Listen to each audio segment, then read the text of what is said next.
11 में आपका बहुत बहुत स्वागत है। आज आपके लिए हम लेकर आए हैं टॉप 30 क्वेश्चंस और जनरल साइंस से रिलेटेड है, जिसमें आप बायोलॉजी के क्वेश्चंस पढ़ोगे और ये सभी कॉम्पिटिटिव एग्ज़ाम्स के लिए बहुत ही ज़्यादा इम्पोर्टेंट है। चलिए स्टार्ट करते हैं क्वेश्चन नंबर 1 से। The substrate of photorespiration is, your options are pyruvic acid, glucose, fructose, glycolate. Photorespiration का सबस्ट्रेट क्या है? इन चारों में से आपको सही आंसर देना है। इसका सही आंसर होगा पायरुविक एसिड। इसका सही आंसर है पायरुविक एसिड। चलिए आगे बढ़ते हैं। The following is the infective stage of malarial parasite: trophozoite, sporozoite, schizozoite, sporoblast. चलिए आपको बताना है कि मलेरियल पैरासाइट का इन्फेक्टिव स्टेज कौन सा होता है। जिस स्टेज पर इन्फेक्शन फैलने लगता है, मलेरियल पैरासाइट का इन्फेक्टिव स्टेज आपको बताना है। ट्रोफोजोइट, स्पोरोजोइट, शीजोजोइट या स्पोरोब्लास्ट। सही आंसर होगा बच्चों स्पोरो। आगे बढ़ते हैं। Match the following. देखिए 4 ऑप्शन हैं और मैच भी आपको 4 ABCD दिए हुए हैं, उनमें से कराना है। क्लोरोफिल का आप किससे मैच कराओगे? आई थिंक ए का क्लोरोफिल फोटोसिंथेटिक पिगमेंट है, तो नॉन स्टॉक क्या होगा? देखिए ये तो इसके साथ मैच कर जाएगा, ठीक। ट्रांसपिरेशन जो होता है वो loss of water from plant surface होता है। रस्ट ऑफ वीट जो होता है वो होता है प्लांट डिसीज़, ठीक। क्या होता है? Plant disease. अब बचा क्या? नॉन स्टॉक हो जाएगा डाइजोट्रॉप, ठीक। तो सही आंसर हो जाएगा आपका, सही आंसर होगा सी, ठीक। चलिए आगे बढ़। Which one of these animal is jawless? Shark, myxine, trygon, sphyrna. इनमें से, इन जानवरों में से आपको बताना है कि कौन सा जानवर जॉलेस होता है, यानी कि जबड़ा रहित होता है। जबड़ा रहित जानवर कौन सा है इसमें? शार्क है, मैक्सीन है या ट्राइगॉन है या स्फेना है? बच्चों इसका सही आंसर होगा मैक्सीन। मैक्सीन जो होता है वो कैसा एनिमल है? जॉलेस एनिमल है। चलिए आते हैं।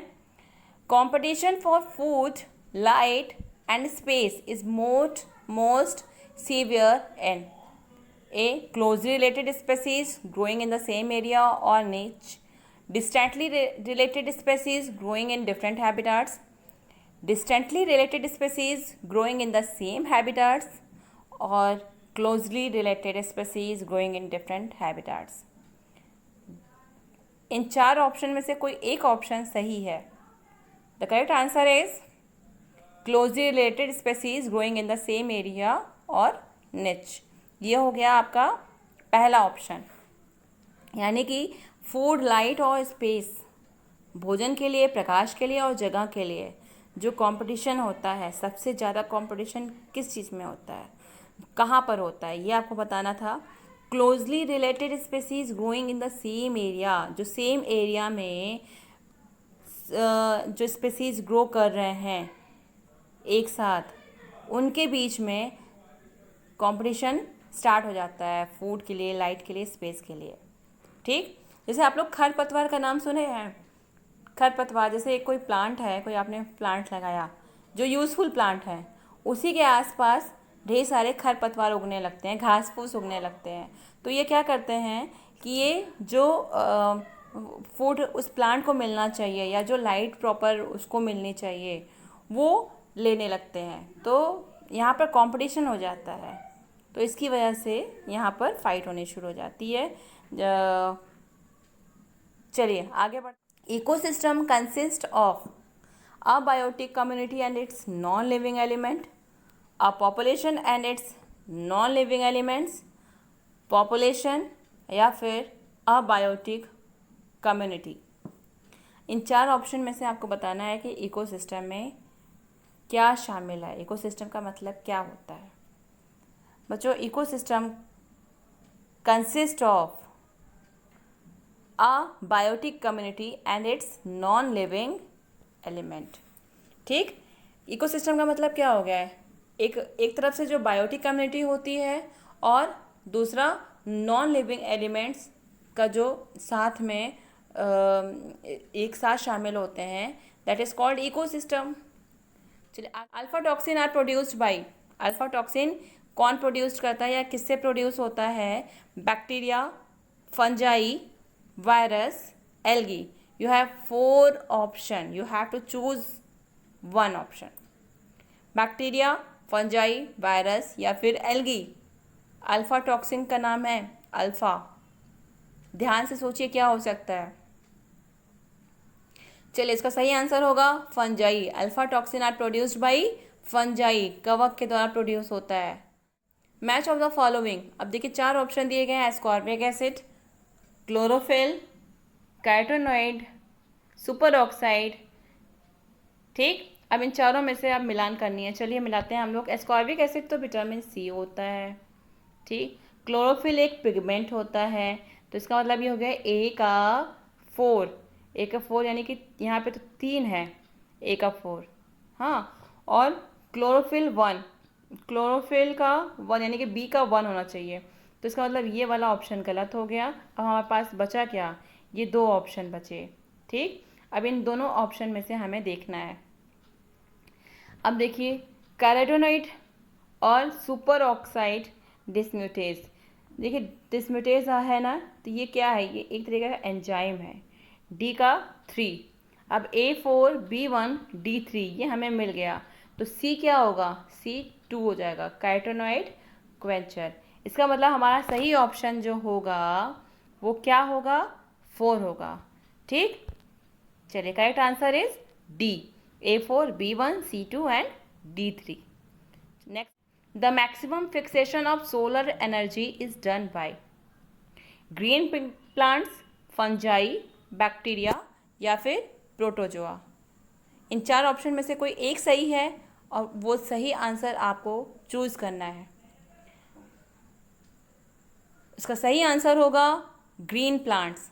बच्चों, सोलर एनर्जी का मैक्सिमम फिक्सेशन, मैक्सिमम अधिकतम स्थिरीकरण कौन करता है?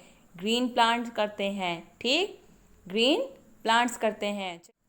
Animal protein is called first class protein because it is, animal protein first class protein कहलाता है। क्यों कहलाता है?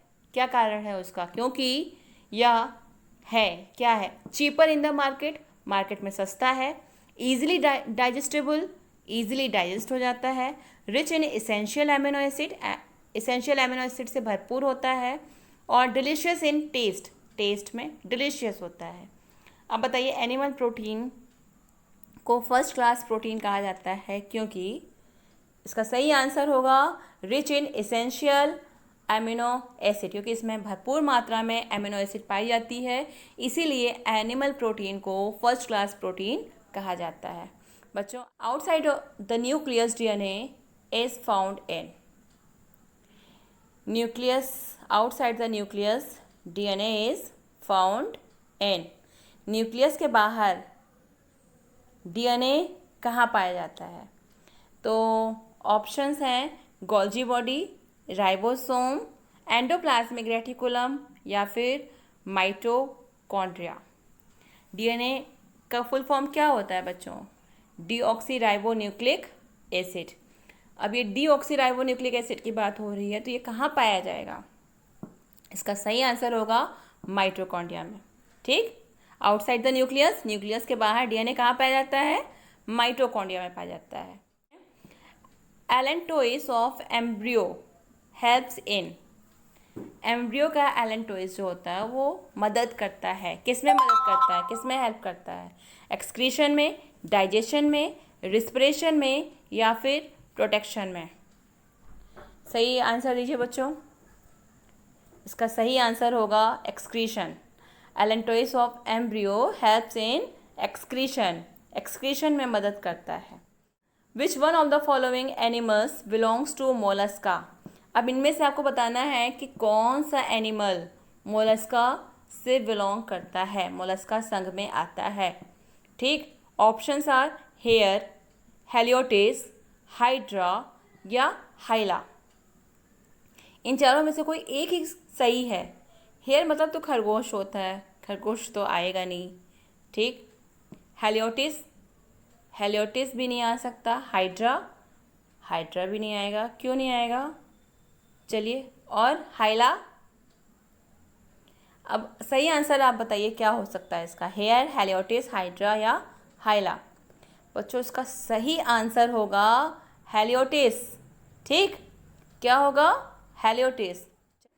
फोटोपेरियोडिज्म अफेक्ट्स, फोटोपेरियोडिज्म जो है वो अफेक्ट करता है, क्या अफेक्ट करता है? वेजिटेटिव ग्रोथ को, फ्रूटिंग को, फ्लावरिंग को या सभी को, ऑल ऑफ दीज। ठीक, पौधों की जो वृद्धि होती है उसको कर रहा है, या जो फ्रूट्स में निकलते हैं, फ्रूटिंग होती है, या फूल निकलते हैं, फ्लावरिंग होती है, या सभी को।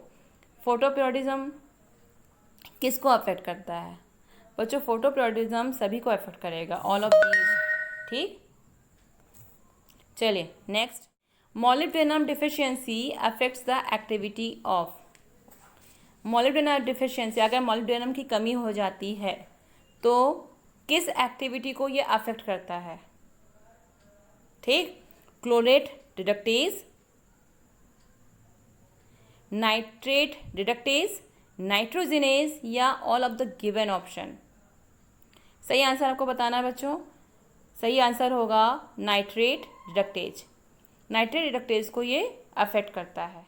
विच one of the following is the correct sequence of ecosystem in the order of decreasing productivity. सही सीक्वेंस लगाना है इकोसिस्टम के ऑर्डर में। किस ऑर्डर में लगाना है? प्रोडक्टिविटी डिक्रीजिंग के ऑर्डर में। डिक्रीज हो रही है, प्रोडक्टिविटी डिक्रीज हो रही है, उस ऑर्डर में हमें ये इकोसिस्टम का सीक्वेंस सही करना है। पहला ऑप्शन है ocean, mangroves, lakes, grassland. Second option mangroves, ocean, grassland, lakes. Third option mangroves, grassland, lakes, ocean. And fourth option is ocean, lakes, grassland, mangroves. इसका सही आंसर होगा mangroves, ocean, grassland, then lakes. ये क्या है? Decreasing productivity है। ठीक है, जिसकी प्रोडक्टिविटी है वो डिक्रीज हो रही है। मैंग्रोव से फिर ओशन फिर ग्रासलैंड फिर lakes. xenobiotics which are inherently resistant to microbial attacks are called as persistent, recalcitrants, biodegradable, all of these। इनमें से आपको सही ऑप्शन बताना है। xenobiotics which are inherently resistant to microbial attack, microbial attack को resist करती है xenobiotics, क्या कहलाती है? persistent, recalcitrant, बायोडिग्रेडेबल या ऑल ऑफ दीज। सही आंसर बताइए बच्चों, क्या होना चाहिए? इसका सही आंसर होगा रिकैल्सिट्रेंट। ठीक, साइनाइड, साइनाइड का नाम सुना है, जिसका सिंबल है CN।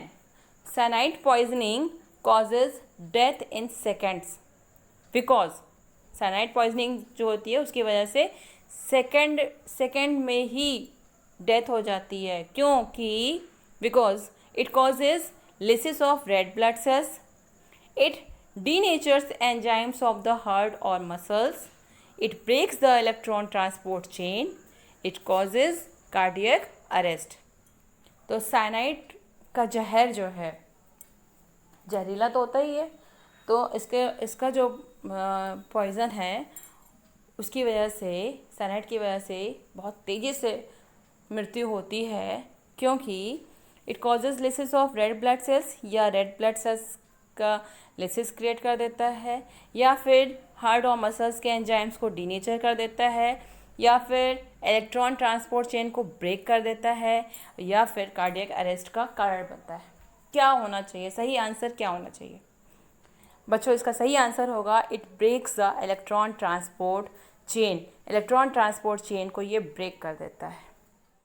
When one gene pair hides the effect of the other unit, the phenomena is refer to as when one gene pair hides the effect of the other unit. तो phenomena क्या कहलाएगा? Mutation, एपिस्टैसिस, dominance या फिर none of this.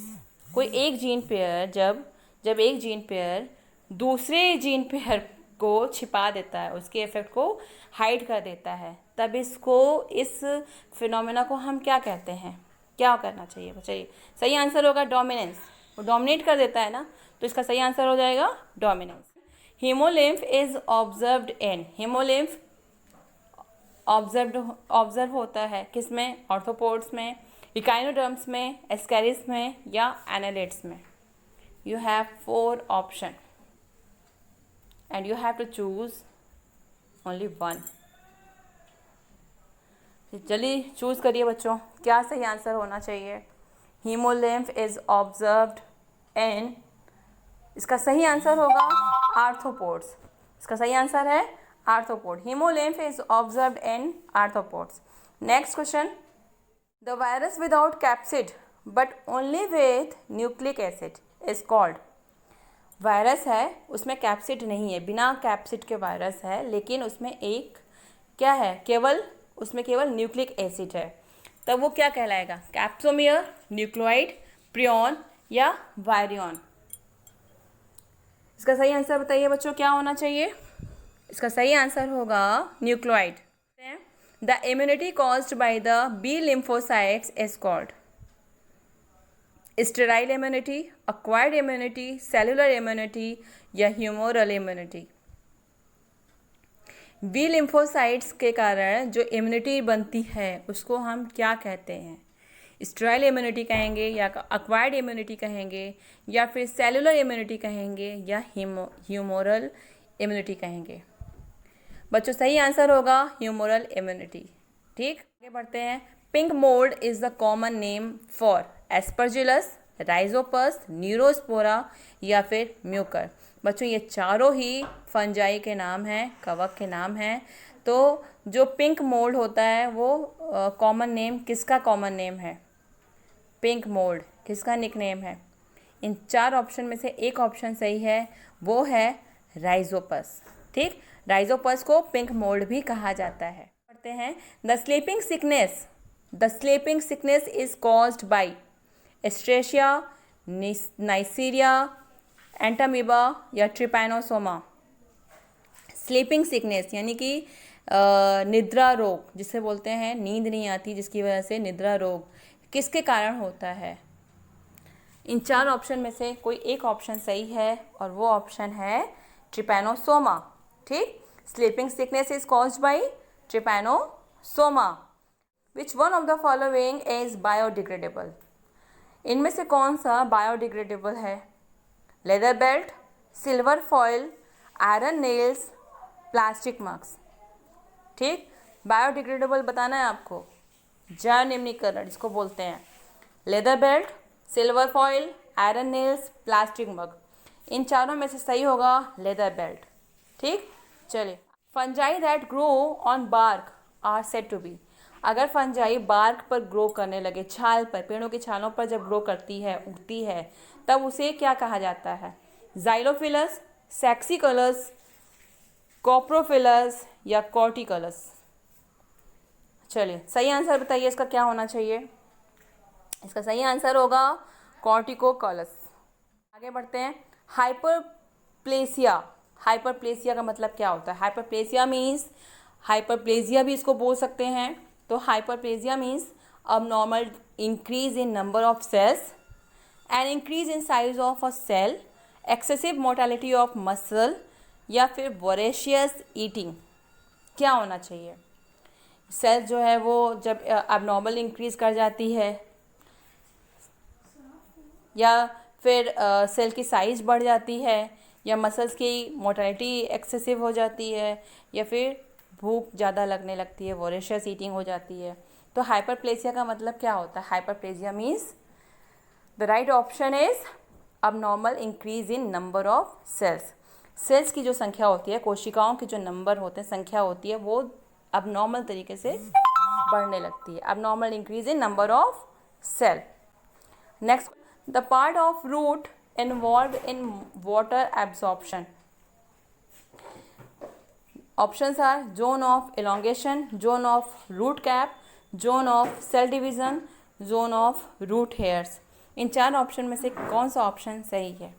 The part of root involve in water, भाई जड़ का कौन सा भाग जो वाटर को एब्जॉर्ब कर लेता है? भाई पानी आप डालते हो पौधे में, तो पौधे में पानी जब पड़ता है तो जड़ ही तो एब्जॉर्ब करती हैं, तो जड़ का वो कौन सा पार्ट होता है जो पानी को एब्जॉर्ब कर लेता है, जिसकी वजह से प्लांट को वाटर मिलता है?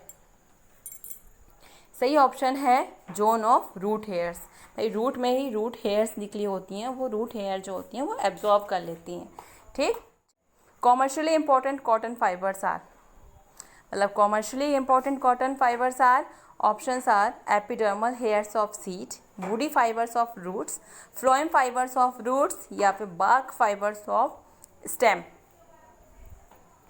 कॉटन फाइबर का जो कॉमर्शियली इम्पॉर्टेंट का मतलब इसको व्यापारिक रूप से उसका जो इम्पोर्टेंट है, जो महत्व है, वो क्या होना चाहिए? एपिडर्मल हेयर, इनमें से कॉटन फाइबर्स का क्या यूज़ होता है? Epidermal hairs of seed, woody fibres of root, phloem fibres of root, या फिर बार्क फाइबर्स ऑफ स्टेम। सही ऑप्शन है epidermal hairs of seed. Next और ये लास्ट क्वेश्चन है, a member of Liliaceae that shows reticulate variation is।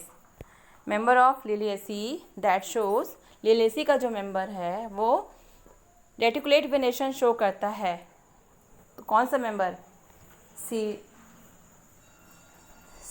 Saila, Smilax, alloy या allium. इनमें से सही ऑप्शन क्या होना चाहिए? इसमें सही ऑप्शन है स्माइलेक्स। ठीक। तो बच्चों ये टॉप 30 क्वेश्चंस थे। ये 30 क्वेश्चंस आपके लिए बहुत इंपॉर्टेंट है। इन सभी क्वेश्चंस को अच्छे से लर्न करिएगा। तब तक के लिए थैंक यू सो मच।